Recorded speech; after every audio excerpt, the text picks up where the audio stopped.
Sir मैंने यह सुना है कि हाल ही में आप जो मासमा का चुनाव होने वाला है उसमें ऐसा प्रेसिडेंट आप खड़े होने वाले हैं, उसके बारे में कुछ बताइए।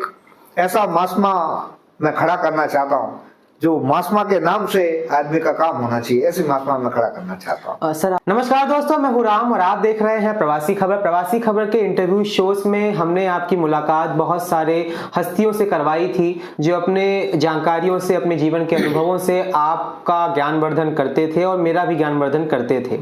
आज उसी इंटरव्यू सीरीज में मैं आपको लेकर आया हूँ मुंबई के भाजपा के युवा नेता, मेटल मार्केट के कारोबारी और जो राजस्थान के सांचौर जिले से आते हैं। जी हाँ, मैं बात कर रहा हूं चंदन बंसाली की, जो इस वक्त हमारे साथ मौजूद हैं। आज हम अपनी खास शो रूबरू में आपकी मुलाकात उनसे करवाएंगे, कुछ उनके जीवन के बारे में जानेंगे जिससे आपको नसीहत मिले, आपको प्रोत्साहन मिले। तो सबसे पहले चंदन बंसाली जी, आज हमारे प्रवासी खबर में आपका बहुत बहुत स्वागत है।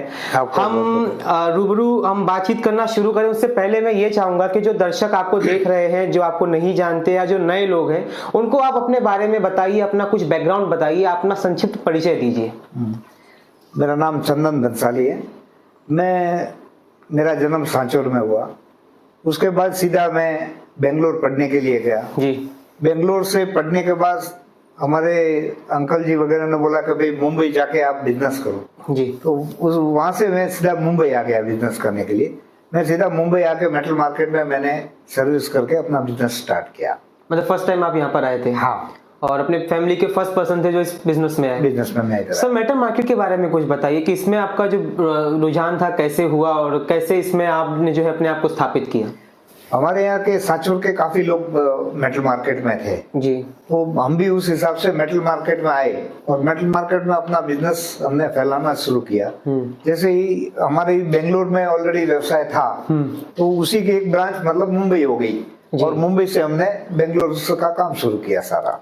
सर हमने देखा है कि मुंबई में राजस्थानी व्यापारी जो हैं वो बहुत लोग ऐसे हैं जो राजनीति में भी सक्रिय भूमिका निभाते हैं और जैसा कि मुझे मालूम है कि आप बीजेपी में एक अच्छे पोस्ट पर हैं, बीजेपी के नेता हैं। बीजेपी में अपने जुड़ाव के बारे में बताइए कि उसमें कैसे हुआ? शुरुआत में जब हमारे मेटल मार्केट में कुंभारवाड़ा एरिया है, जैसे खेतवाड़ी है, गुलालवाड़ी है, सिपी टैंक है, ये पूरे एरिया जैसे हैं, वहाँ पे वो जो बीते समय की हम बात करें तो बीते समय दादागिरी बहुत चलती थी यहाँ पे ये पूरे एरिया में एक डर का माहौल था। खेतवाड़ी में, यहाँ कमाटीपुरा में, कुंभारवाड़ा में, यहाँ पे एक डर का माहौल था। लोगों को डराया जाता था, हाथगाड़ी से माल उठाने नहीं देते थे, कुछ भी बात में झगड़ा चालू हो जाता था। तो वो सब व्यापारियों की समस्या देखते हुए मुझे ऐसा लगा कि मुझे कोई भी राजनीतिक पार्टी ज्वाइन करनी चाहिए। राजनीतिक पार्टी होगी तो मैं एज ए व्यापारी राजनीतिक पार्टी से होऊंगा तो मेरा असर भी ज्यादा होगा और मैं वो व्यापारियों के उस प्लेटफॉर्म पे लड़ता रहूंगा।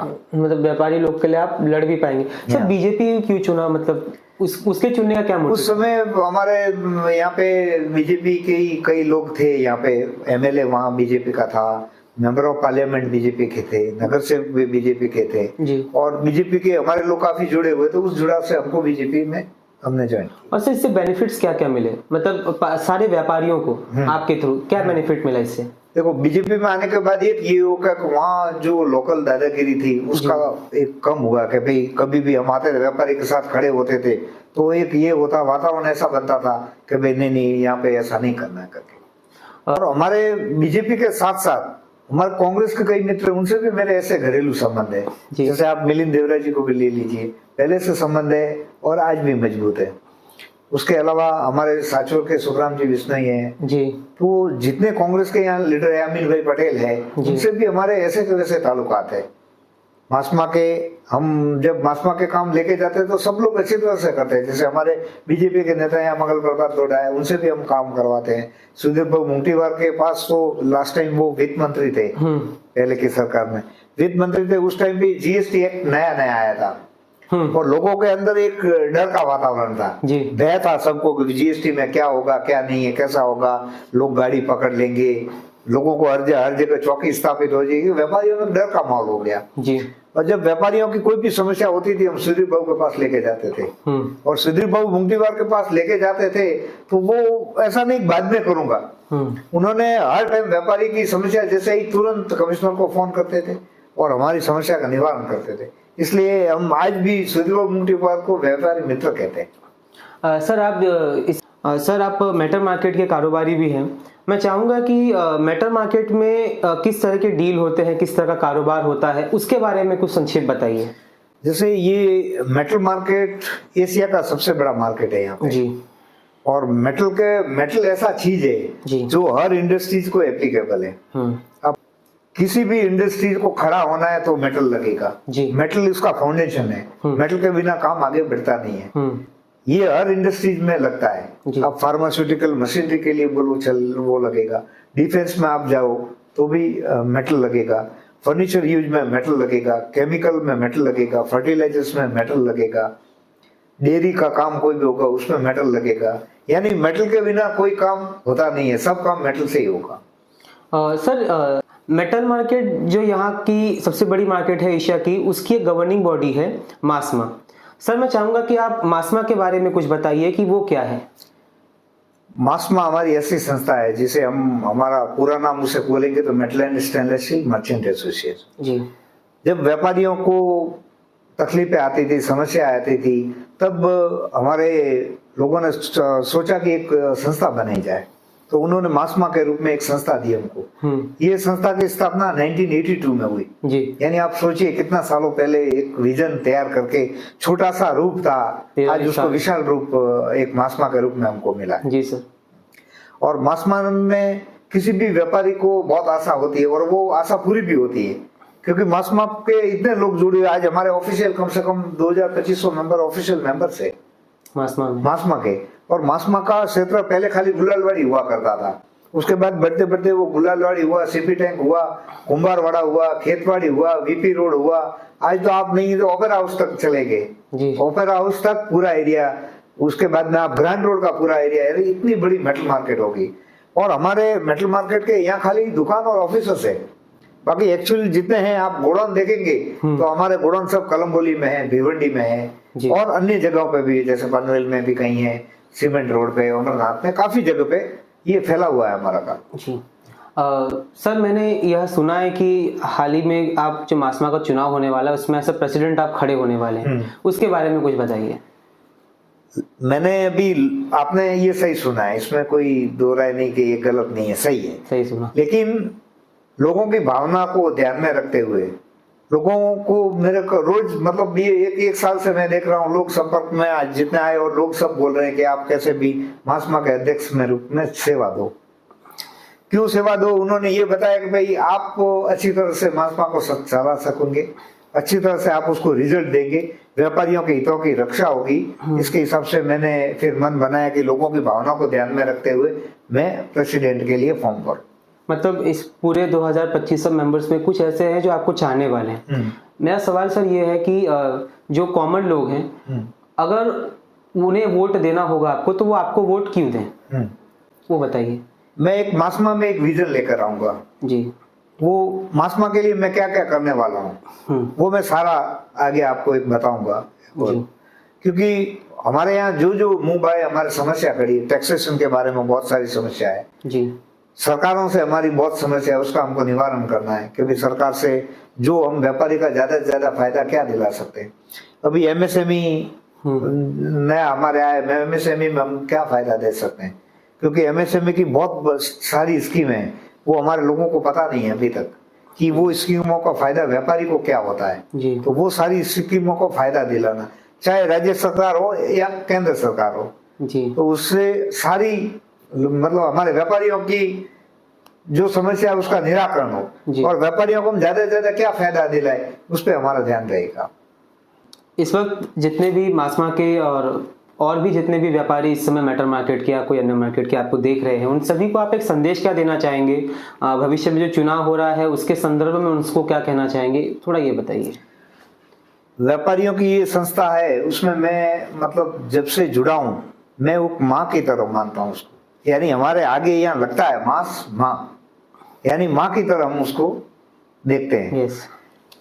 सबसे पहले जब मैंने मास्मा में आया तब कि भाई अपन सेवा कैसे दे, सेवा देने के लिए मास्मा में आया तो पहले कमेटी मेंबर के रूप में मैंने अपना शुरुआत की थी।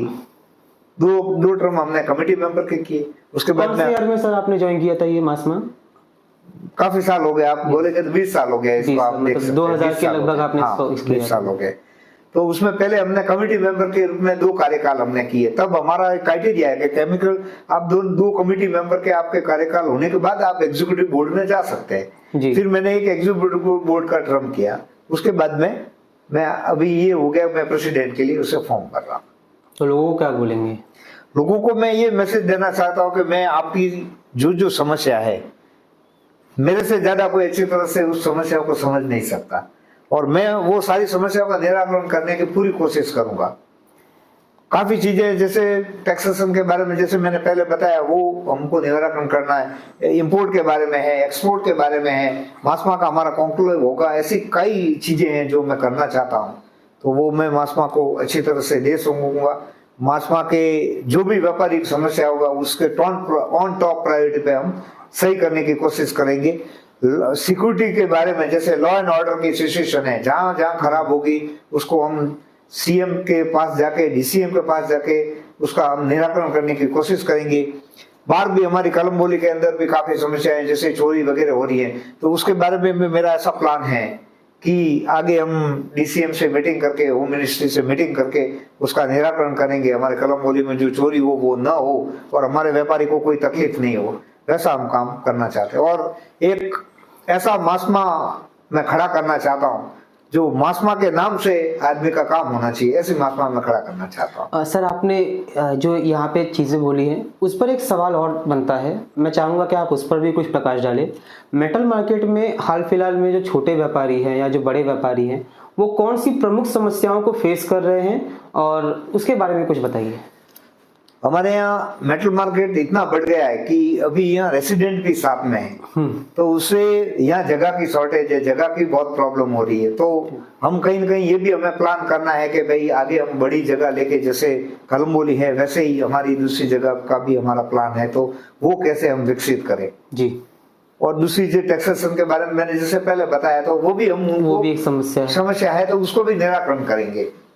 दूसरी फेस कर रहा व्यापारी को व्यापार कैसे बढ़ाया जाए, उसका व्यापार, तो उसको व्यापार बढ़ाने के लिए हम नेटवर्किंग कैसे हो उसका सोच रहे हैं। ज्यादा से ज्यादा फायदा कैसे ले वो व्यापारियों को हम दे सके, ऐसा हम कर रहे हैं। बैंक से कैसा फायदा ले हम, वो भी हम व्यापारियों के लिए सोच रहे हैं। तो ये सारी मतलब बहुत बड़ा टीम वर्क लगेगा इसको आपको, हाँ, इसको मतलब सामने लाने के लिए पूरा। हाँ। बहुत अच्छा इंटरव्यू रहा सर, बहुत अच्छी जानकारी आपने दी। ये जो अभी आप इंटरव्यू इनका और हमारा सुन रहे हैं, ये एक छोटा सा ही इंटरव्यू है, ज़्यादा जानकारी भी इसमें नहीं होगी, लेकिन इसके बाद एक और इंटरव्यू हम इनका लेंगे जहां पर फुल प्लेज जो प्लान होगा वो हम आपको इनका दिखाएंगे कि किस तरीके से ये अपनी सारी चीज़ों को एज ए प्रेसिडेंट बनने के बाद ये एग्जीक्यूट करेंगे, और किस तरीके से व्यापारियों को और मास्मा से जोड़ेंगे, और किस तरीके से उनकी समस्याओं को सुलझाएंगे। अभी तक के लिए बस इतना ही। आप देख रहे हैं प्रवासी खबर, मैं हूं राम। और हाँ, आप सभी से एक अपील है, अगर आप हमारे चैनल पर नए हैं तो हमारे चैनल को लाइक, शेयर और सब्सक्राइब जरूर कर लीजिएगा, क्योंकि हम इनके साथ दोबारा इस चैनल पर ही मौजूद होंगे। धन्यवाद।